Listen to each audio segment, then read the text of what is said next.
നാളെയാണല്ലോ നിയമസഭാ തെരഞ്ഞെടുപ്പിന്റെ ഫലപ്രഖ്യാപനം. കേരളത്തിലെ തെരഞ്ഞെടുപ്പുമായി ബന്ധപ്പെട്ട് കഴിഞ്ഞ കുറേ വർഷത്തെ ചരിത്രം പരിശോധിക്കുമ്പോൾ, 40-45 വർഷത്തെ ചരിത്രം പരിശോധിക്കുമ്പോൾ, ഒരു തവണ LDF, പിറ്റേ തവണ UDF, ഇതാണ് ഒരു പരമ്പരാഗതമായിട്ടുള്ള ശൈലി. 5 വർഷം കൂടുമ്പോൾ മുന്നണികൾ മാറി മാറി ഭരിക്കുന്നതാണ്. എന്നാൽ കഴിഞ്ഞ തവണയാണ് അതിൽ നിന്നും ഒരു മാറ്റമുണ്ടായത്. ചരിത്രത്തിൽ ആദ്യമായിട്ട് ഒരു ഭരണ തുടർച്ചയുണ്ടായി. പിണറായി വിജയൻ അധികാരം വീണ്ടും തുടർന്നു. ചരിത്രത്തിലാദ്യമായി ഒരു സർക്കാർ കേരളത്തിൽ ഭരണ തുടർച്ചയ്ക്ക് അർഹരായി. ഇതാണ് കഴിഞ്ഞ ടേമിലെ അവസ്ഥ എന്നുള്ളത്. ഈ തെരഞ്ഞെടുപ്പുമായി പരിശോധിക്കുമ്പോൾ ഈ തെരഞ്ഞെടുപ്പ് അതിശക്തമായ പോരാട്ടം കണ്ട ഒരു തെരഞ്ഞെടുപ്പാണ്. വലിയ പ്രചരണങ്ങൾ കണ്ട തെരഞ്ഞെടുപ്പാണ്. പക്ഷേ തെരഞ്ഞെടുപ്പ് കമ്മീഷൻ ഇലക്ഷൻ പ്രഖ്യാപിക്കുന്നതും തെരഞ്ഞെടുപ്പ് നടക്കുന്നതിനുമിടയിൽ ചെറിയ കാലയളവാണ് കിട്ടിയത്. അതുകൊണ്ട് മുന്നണികൾക്ക് വലിയൊരു പ്രചരണത്തിനുള്ള ഒരു സാഹചര്യം ഉണ്ടായില്ല. എങ്കിലും പ്രചരിക്കപ്പെട്ട വിഷയങ്ങൾ പരിശോധിക്കുമ്പോൾ അതിശക്തമായ മത്സരം നടന്നു. തെരഞ്ഞെടുപ്പ് എന്ന് വിശേഷിപ്പിക്കാം. പൊതുവെ ഒരു എക്സിറ്റ് പോൾ ഫലങ്ങൾ പറയുന്നുള്ളത് ഇഞ്ചോടിഞ്ച് മത്സരമാണ്. ഇഞ്ചോടിഞ്ച് മത്സരത്തിൽ UDFന് ആധിപത്യം കിട്ടുമെന്നാണ് എക്സിറ്റ് പോളുകൾ പറയുന്നത്. പക്ഷേ അവിടെ ഒരു പ്രശ്നമുള്ളത്, വോട്ട് ഷെയർ നോക്കി വോട്ട് ഷെയർ കണക്കാക്കി സീറ്റ് കൊടുക്കുകയാണെങ്കിൽ അത് ഫലവത്താവില്ല എന്നും, വോട്ട് ഷെയർ എന്നുള്ളത് സീറ്റ് കണക്കാക്കാൻ കഴിയില്ല എന്നും, മലബാറിലെ കാര്യമല്ല തെക്കൻ കേരളത്തിൽ എന്നും, മധ്യ കേരളത്തിലും തെക്കൻ കേരളത്തിലും എന്നുള്ളതാണ്. ഇവിടെ മലബാറിൽ ഒരു മുസ്ലിം കൺസോൾട്ടേഷൻ നടന്നു എന്നാണ് പറയുന്നത്. തെക്കൻ കേരളത്തിലും മലബാറിൽ അതിന്റെ ഗുണം UDFന് ലഭിക്കുമെന്നാണ്. എന്നാൽ ഈ ഒരു ചിത്രം പരിശോധിക്കുമ്പോൾ നമ്മൾ മനസ്സിലാക്കേണ്ട കാര്യം, കഴിഞ്ഞ കുറേ കാലങ്ങളായിട്ട് UDFന്റെ കയ്യിലുള്ള മണ്ഡലങ്ങളാണ് ഈ മലബാറിലെ ചില മണ്ഡലങ്ങളിൽ. മലബാറിൽ ഭൂരിഭാഗം മണ്ഡലങ്ങളും മുസ്ലിം ലീഗിന്റെ കയ്യിലാണ് ഉള്ളത് UDFനെ സംബന്ധിച്ചിടത്തോളം, പ്രത്യേകിച്ചും മലപ്പുറം ജില്ലയിൽ. അങ്ങനെ ഈ കൺസോൾട്ടേഷൻ നടന്നുവെങ്കിൽ പോലും അത് ഈ മലബാറിലെ മണ്ഡലങ്ങളിൽ വലിയ പ്രശ്നമായി LDFന് മാറുമെങ്കിൽ LDFന്റെ ചില സീറ്റുകൾ നഷ്ടപ്പെടുമെന്ന് കണക്കാക്കിയാൽ പോലും തെക്കൻ കേരളത്തിലോ മധ്യ കേരളത്തിലോ ഈ പ്രശ്നങ്ങളില്ല എന്നുള്ളതാണ്. പക്ഷേ ഇവിടെ യഥാർത്ഥത്തിൽ മുസ്ലിം കൺസോൾട്ടേഷൻ നടന്നോ എന്നുള്ള ചോദ്യമാണ്. ഇടതുപക്ഷത്തിന്റെ പിണറായി വിജയന്റെ ഭരണത്തിനെതിരായ മുസ്ലിം കൺസോൾട്ടേഷൻ ഉണ്ടാക്കാൻ ജമാഅത്ത് ഇസ്ലാമിയും മുസ്ലിം ലീഗും ഈ തീവ്ര ശ്രമങ്ങൾ നടത്തി. കോൺഗ്രസ് അതിനോടൊപ്പം നിന്നു, VD സതീശനൊക്കെ അതിനുവേണ്ടി നിലകൊണ്ടു. പക്ഷെ അത് എത്രത്തോളം നടപ്പിലായി എന്ന് ചോദിച്ചാൽ പലപ്പോഴും ഈ പറയുന്നത് പോലെയുള്ള വലിയ കൺസോൾട്ടേഷൻ നടന്നിട്ടില്ല എന്ന് വേണം പറയാൻ. പ്രത്യേകിച്ചും മുസ്ലിം സമുദായത്തിലെ പരമ്പരാഗതമായിട്ട് LDFുമായി അടുത്തു നിൽക്കുന്ന AP വിഭാഗം ഇത്തവണയും അത്തരത്തിൽ തന്നെയാണ് അവരുടെ വോട്ടുകൾ നൽകിയിട്ടുള്ളത്. അതുകൂടാതെ SDPI കൂടി ഇത്തവണ LDFന് അനുകൂലമാവുന്ന ഒരു നിലപാട് സ്വീകരിച്ചു. പരമ്പരാഗതമായിട്ട് UDFനോട് സഹകരിക്കുന്ന ആളുകളാണ്. മറ്റൊന്ന്, ഏറ്റവും പ്രധാനപ്പെട്ട വിഷയം എന്നുള്ളത്, സമസ്തയിലെ ഒരു വിഭാഗം എന്നുള്ളത് ഷജറ വിഭാഗം എന്നാണ് പൊതുവെ അറിയപ്പെടുന്നത്.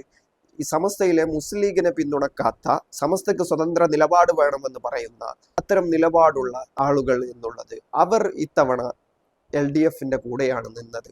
അപ്പോൾ മലബാറിലെ തന്നെ പ്രത്യേകമായ ഒരു സംഘടനയുടെ ഒരു വിഭാഗം പരമ്പരാഗതമായിട്ട് UDFന് വോട്ട് ചെയ്തിരുന്ന ആളുകൾ ഇത്തവണ LDFന് അനുകൂലമായി വോട്ട് ചെയ്തു. അത് ഓരോ മണ്ഡലത്തിലും എത്രയാണ് എന്നുള്ള, അതിന്റെ തോത് എത്രയാണ് എന്നുള്ളത്, അത് ഗണ്യമായി ഉയർന്നു എന്ന് പറയാൻ കഴിയില്ലെങ്കിലും പോലും ന്യൂനപക്ഷങ്ങളിലെ ചില വിഭാഗങ്ങളാണ് ഇതൊക്കെ. ഇവരുടെ ഒരു പ്രചരണം കൂടി ഉണ്ടായിരുന്നു. ഇപ്പോൾ ഉദാഹരണത്തിന് ഓരോ മണ്ഡലങ്ങൾ എടുത്ത് പരിശോധിക്കുമ്പോൾ KM ഷാജിക്കെതിരെ ഇത് പ്രവർത്തിച്ചിട്ടുണ്ട്, ചില മണ്ഡലങ്ങളിൽ ഇത് പ്രവർത്തിച്ചിട്ടുണ്ട്. ഇത്തരത്തിൽ പലവിധ വിഷയങ്ങളുണ്ട്. മുസ്ലിം വിഭാഗങ്ങൾ സമ്പൂർണമായിട്ടും UDFനൊപ്പം നിന്നു എന്ന് പറയാൻ കഴിയില്ല. ഇനി റിസൾട്ട് വന്നതിന് ശേഷം ആ കാര്യങ്ങൾ നമുക്ക് കൂടുതൽ പരിശോധിക്കാവുന്നതാണ്. ഇനി ക്രിസ്ത്യൻ വിഭാഗങ്ങൾ അത്തരത്തിൽ UDFന്റെ കൂടെ പൂർണ്ണമായിട്ട് നിന്നോ എന്ന് ചോദിച്ചാൽ അതില്ല എന്ന് പറയേണ്ടി വരും. പ്രത്യേകിച്ചും ഈ മാണി കോൺഗ്രസ് LDFന്റെ കൂടെയാണ്. മറ്റുള്ള ചില ക്രിസ്ത്യൻ വിഭാഗങ്ങളൊക്കെ LDFുമായി സഹകരിച്ച് പോകുന്നവരാണ്. പ്രത്യേകിച്ചും പിണറായി വിജയന്റെ നേതൃത്വത്തിലുള്ള സർക്കാർ എന്നുള്ളത് അവരുമായിട്ട്, ഇത്തരം ആളുകളുമായിട്ട്, ഇവരുടെ സഭകളുമായിട്ട് അല്ലെങ്കിൽ അത്തരം ആളുകളുമായിട്ട് ഇടപെടുകയും അവരുടെ വിഷയങ്ങൾ കേൾക്കുകയും ചിലതിന് പരിഹാരങ്ങൾ ഉണ്ടാക്കി കൊടുക്കുകയും അവരുടെ ആവശ്യങ്ങൾ പരിഗണിക്കുകയും ചെയ്യുന്നുണ്ട്. ഇത് തന്നെയാണ് AP വിഭാഗത്തിന്റെ കാര്യത്തിലും സംഭവിക്കുന്നത്.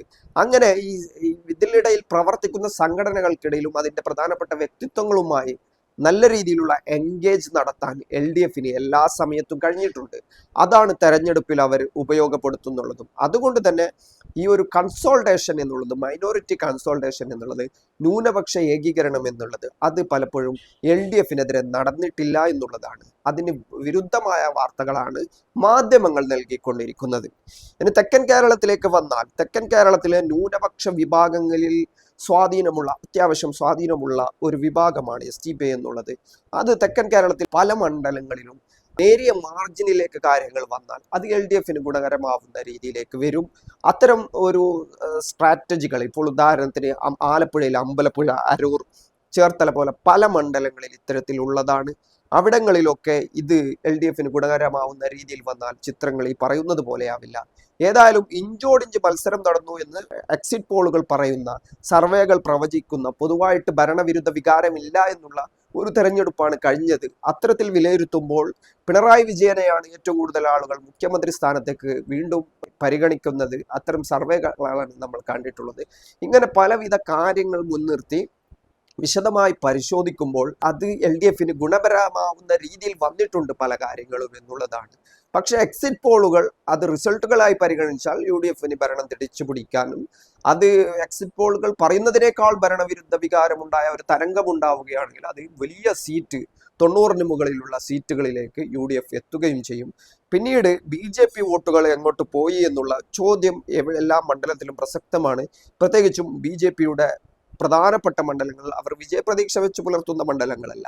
അതിന് തൊട്ട് താഴെ എടുക്കുന്ന 25,000 30,000-ന് മുകളിൽ അവർക്ക് വോട്ടുള്ള മണ്ഡലങ്ങളിൽ അവർ പല മണ്ഡലങ്ങളും 2020-ക്കൊക്കെ മത്സരിക്കാൻ വിട്ടുകൊടുത്ത ഒരു പശ്ചാത്തലത്തിൽ ആ വോട്ടുകൾ ആരാണ് വാങ്ങിയെടുത്തിരിക്കുന്നത് എന്നും അത് ആർക്ക് കിട്ടിയിട്ടുണ്ട് എന്നും തെരഞ്ഞെടുപ്പ് കഴിഞ്ഞ് മാത്രമേ വിലയിരുത്താൻ പറ്റൂ.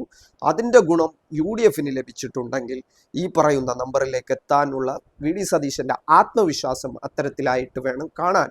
ഏതായാലും തെരഞ്ഞെടുപ്പ് റിസൾട്ടുകൾ എന്തായിരുന്നാലും ഇനി വരാൻ പോകുന്ന സർക്കാരിന്റെ നയനിലപാടുകൾ എന്താവും എന്നുള്ള ചോദ്യത്തിന് രണ്ടും സമാനമായ രീതിയിൽ പ്രവർത്തിക്കുന്ന മുന്നണികളാണ്. UDF ആയാലും LDF ആയാലും. UDFന്റെ ഒരു സംവിധാനം എന്നുള്ളത് അത് മുഖ്യമന്ത്രിക്ക് വേണ്ടിയിട്ടുള്ള പടലപ്പിണക്കങ്ങൾ, കസേരയേറ്, പരസ്പരം തർക്കങ്ങൾ, ഇങ്ങനെ പലവിധ കാര്യങ്ങൾ ഉണർന്നു നിൽക്കുന്നതാണ്. LDFനെ സംബന്ധിച്ചിടത്തോളം അവർക്ക് അത്തരം തർക്കങ്ങൾ ഉണ്ടാവാറില്ല. പാർട്ടി എന്നുള്ള ഒരു നയത്തിലൂടെയാണ് അതിലുള്ള മന്ത്രിമാരെയും മറ്റുമൊക്കെ തെരഞ്ഞെടുക്കുന്നത്. ഇതാണ് ഇതിൻ്റെ പല വിഷയങ്ങൾ എന്നുള്ളത്. ഏതായാലും തെരഞ്ഞെടുപ്പ് റിസൾട്ട് അന്തിമമായി പരിശോധിക്കുമ്പോൾ തരംഗങ്ങളില്ലെങ്കിൽ LDF കടന്നുകൂടാൻ തന്നെയാണ് സാധ്യതകളുള്ളത്.